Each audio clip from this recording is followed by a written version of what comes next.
मित्रों जय माता की। संजय बोल रहा हूँ।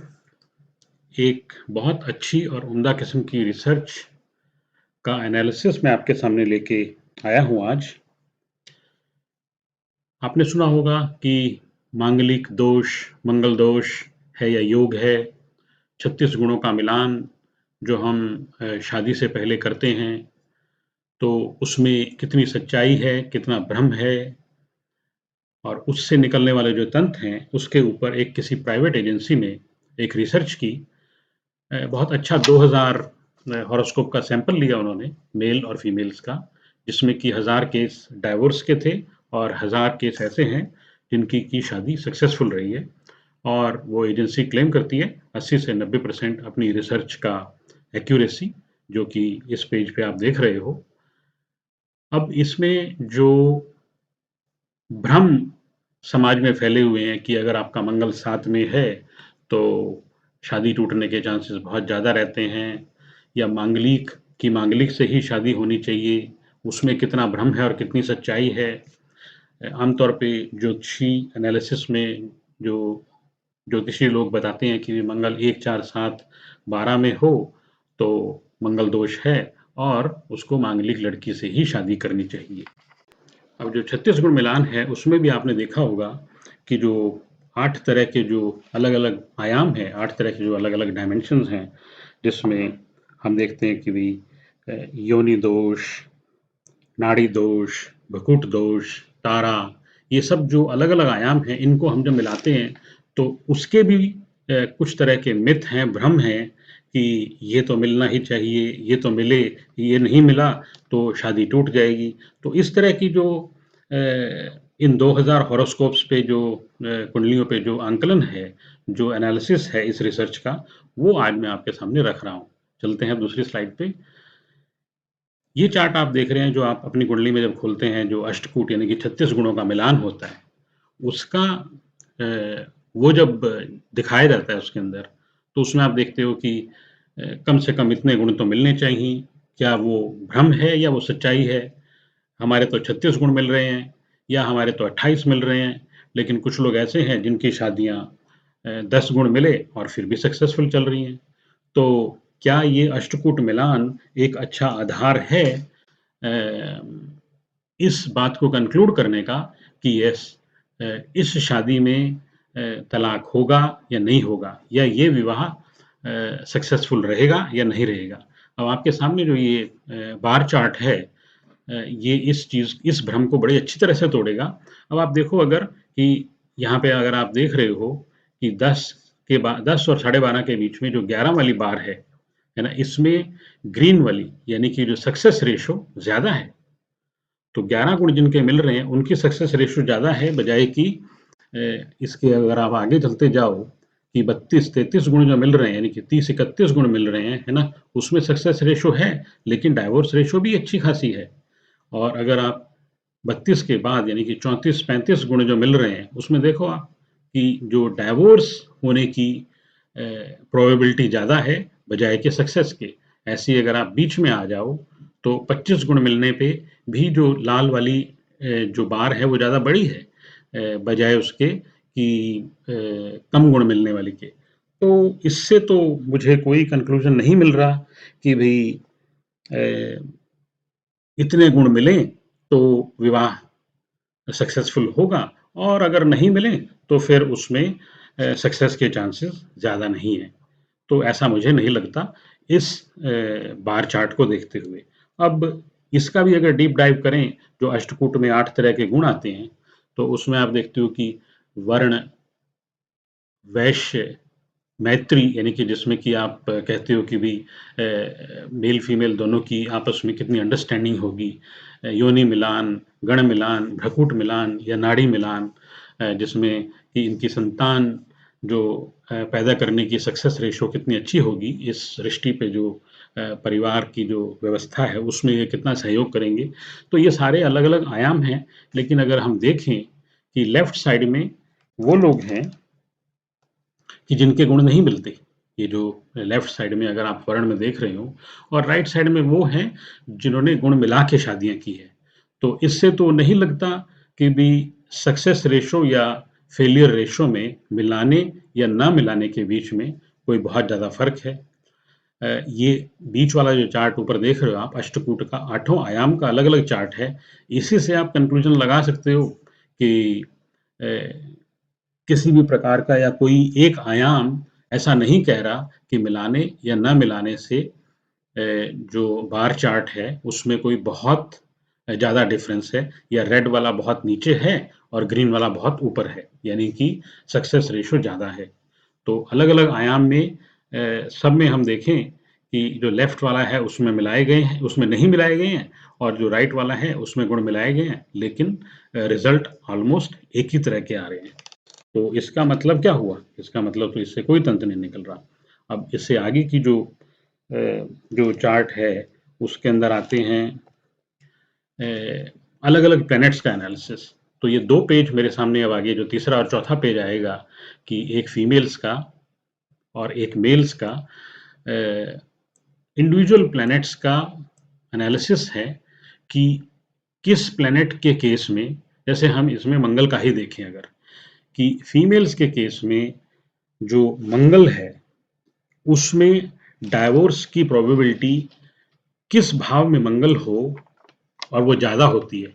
तो अगर हम ये मंगल वाला जो चार्ट है, अगर आपको मेरा कर्सर दिख रहा हो, लेफ्ट साइड में बीच में जो मंगल वाला चार्ट है, अगर इसमें आप देखो, तो महिलाओं में, खास तौर पे महिलाओं में जो 9 भाव है, 9th हाउस है, ये नीचे देख रहे हो आप 9th हाउस की बार नेगेटिव में गई है।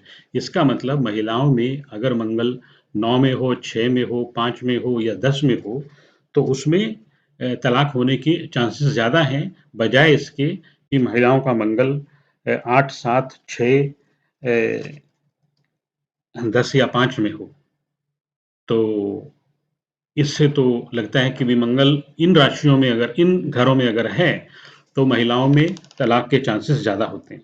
अब अगर आप मेल्स वाला देखो, ये मेल्स वाला चार्ट है, तो इसमें भी अगर हम मंगल को देखें, तो ये चार्ट बहुत अच्छे ढंग से बता रहा है कि जो ऊपर के घर हैं, यानी कि एक पहला घर है, 12वां घर है, इनमें चांसेस मेल्स के तलाक के चांसेस कम होते हैं, लेकिन जो 8वें घर का मेल है, अगर मंगल अगर 8वें घर में है, 7वें घर में है, छठे में है, 5वें में है या 10वें में है, जहाँ पे कि मंगल उच्च का होता है, तो वहाँ पे तलाक के चांसेस ज़्यादा हैं, बजाय इसके कि पहले और 12वें घर के मंगल की बजाय।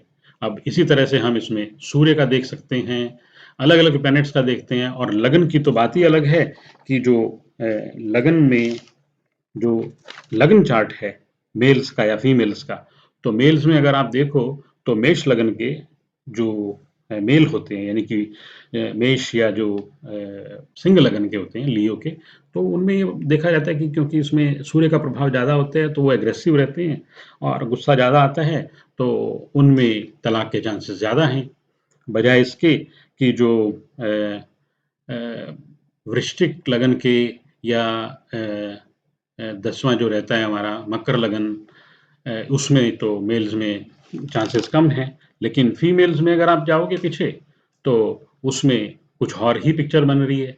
तो यानी कि मेल फीमेल्स में अलग-अलग प्लैनेट्स या जो असेंडेंट हैं, आपका जो लग्न चार्ट है, उससे हम क्या कंक्लूजन निकालें कि भी किस तरह के मेल्स या किस तरह के फीमेल्स के तलाक ज़्यादा हो रहे हैं।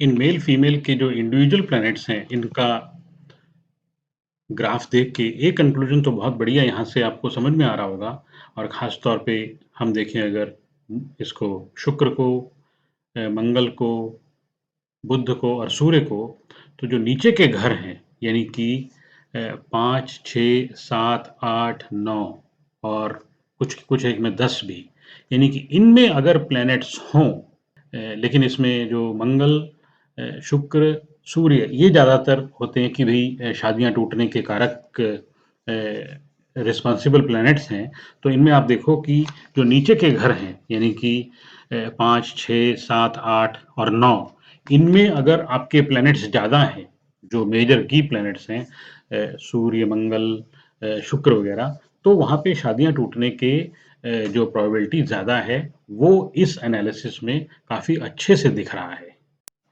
और ये स्लाइड जो मैंने आपके सामने बनाई है, इसमें सिर्फ मैंने मंगल को लिया है कि जो फीमेल्स हैं, उनके 12 घरों में मंगल और मेल्स हैं, उनके 12 घरों में मंगल।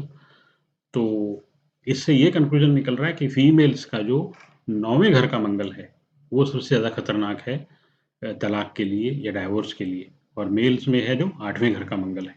लेकिन जो मिथ वाली जो पहली स्लाइड में हमें बताया गया कि 7वें घर का मंगल हो तो बहुत बुरा, तो वो भी एक मिथ ही है अगर उस हिसाब से देखा जाए तो। जबकि 8वें और 9वें घर के मंगल को तो उसमें ऐड ही नहीं किया गया, जो सबसे ज़्यादा खतरनाक है। तो जो मिथ वाली स्लाइड में मैंने आपको बताया था कि मंगल 1, 4, 5 और 12 में मांगलिक बताया गया है, लेकिन यहाँ से हमें ये तंत्र निकल रहा है कि मंगल जो नीचे के घरों में है, 5, 6, 7, 8 और 9 में कॉमन पुरुषों और महिलाओं दोनों में, वो ज़्यादा खतरनाक है डाइवोर्स के लिए, बजाय इसके कि 1 और 12 का मंगल, जो कि हमें मिथ वाली स्लाइड में या मांगलिक दोष को कंक्लूड करने के लिए ज्योतिषी लोग बताते हैं।